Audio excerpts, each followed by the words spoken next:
A former White House chief seeks to inform people of potential risks of marijuana use. And just a warning, this is a big prohibitionist piece, and that's why I can't wait to hear what the doctors have to say about all of this. Every day, as chief of the emergency department at her hospital in San Diego, Renette Lev sees the consequences of marijuana in many of her patients. Lev talked Wednesday in Memorial Union at the University of Missouri in the inaugural Three Deans lecture, referring to the School of Medicine, Sinclair School of Nursing, and College of Health Sciences. Lev, chief medical officer of the White House National Drug Control Policy from 2018 to 2020, gave a talk titled, "It's Just Pot. What's the Problem?" There are many, it turns out, she says. She said she's no marijuana prohibitionist, but in quotes, she says, "If you're going to be a user, you need to be informed," Lev said. "You need to know the risks." The information isn't easily available, she said, and talk of marijuana was discouraged in the Trump administration, she said. In quotes, "When I was at the White House, it was the M word," Lev said. "It was too political." One often hears that marijuana isn't addictive, but it isn't true, Lev said. "Marijuana is addicting like any other drug," Lev said. Speaking to reporters after the talk, she said the formal term is cannabis use disorder, but it's an addiction, she says.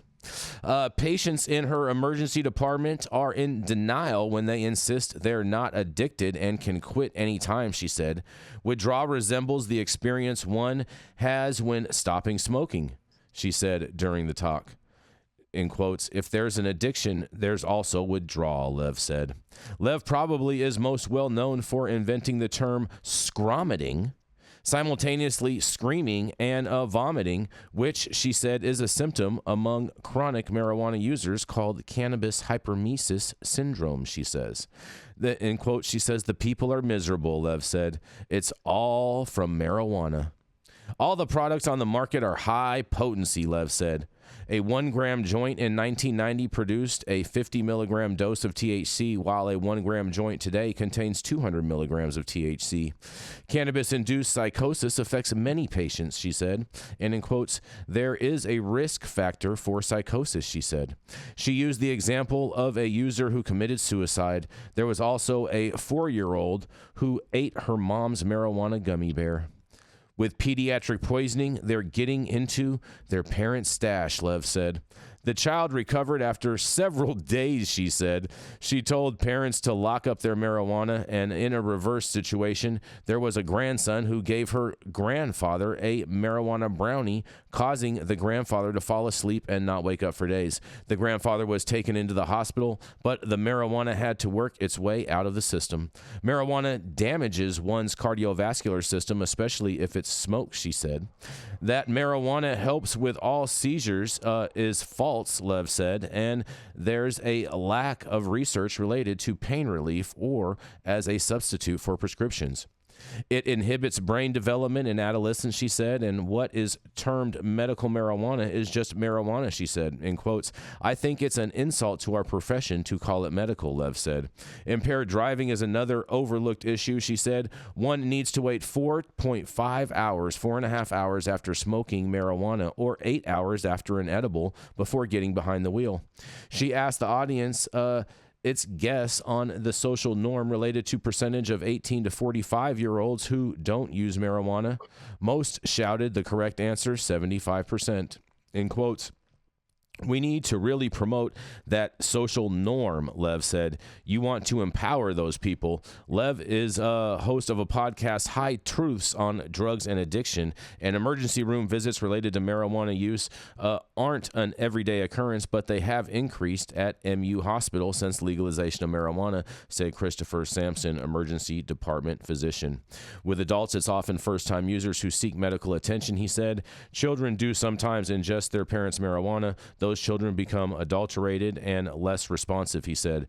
Psychosis caused by marijuana is rare, Sampson said, and he agreed it's accurate to consider marijuana addictive. He says any substance can be addicting, Sampson said. Well, I can't wait to hear what you doctors have to say about all of this propaganda.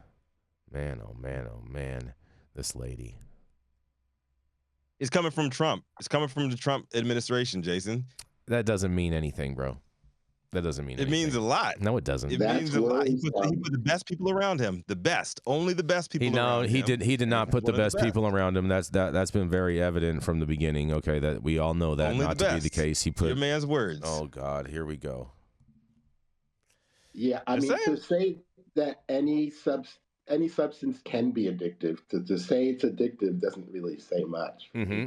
You know, the question is, what kind of harm does it do? And if this person is an emergency room physician, let's talk about the alcohol use that you find that you feel okay, that it's being accessible out there. And let's talk about the damages from alcohol compared to cannabis in your emergency room. Yeah. Focus on the things that are damaging the community rather than not damaging or, you know, minimally damaging the community. Mm-hmm. I mean, here's the other question is I don't buy the fact that cannabis is addictive. I think that there's certain parts of that you can have like oral fixation and things like that, but I don't think that it has addictive properties in that. And the fact that they say that if you are addicted that you get cannabis hypermesis syndrome, I just find to be just another crazy misnomer. And what do you guys think about that? I don't want to discount anybody with CHS, but no, but they're saying it's a side effect of addiction of cannabis.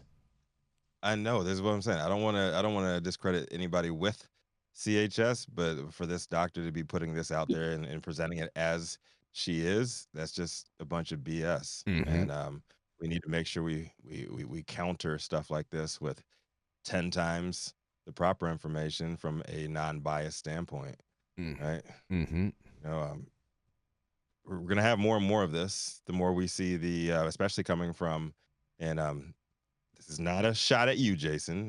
So hold this. But there we go. We're gonna see more and more of this prohibitionist stuff coming from the right, as Joe Biden and his campaign lean in toward more pro-cannabis rhetoric. It's going to happen. It's actually more prohibitionist rhetoric with lipstick on it. Well, this is coming from the right wing. It's coming from conservatives. Oh no, I'm talking about the stuff that Joe Biden talks about. It's prohibitionist rhetoric with lipstick on it. That's what I was saying. Okay. Can't put lipstick on a pig, can you? You can, 100%, bro, 100%. 100%. To be honest, though, Jason, we've talked about it before. It's just lip service from both sides, until they really talk about, you know, kind of like what Dr. T and I have been talking about, which is that, you know, cannabis is not dangerous. It needs to be removed from the Controlled Dangerous Substance Act.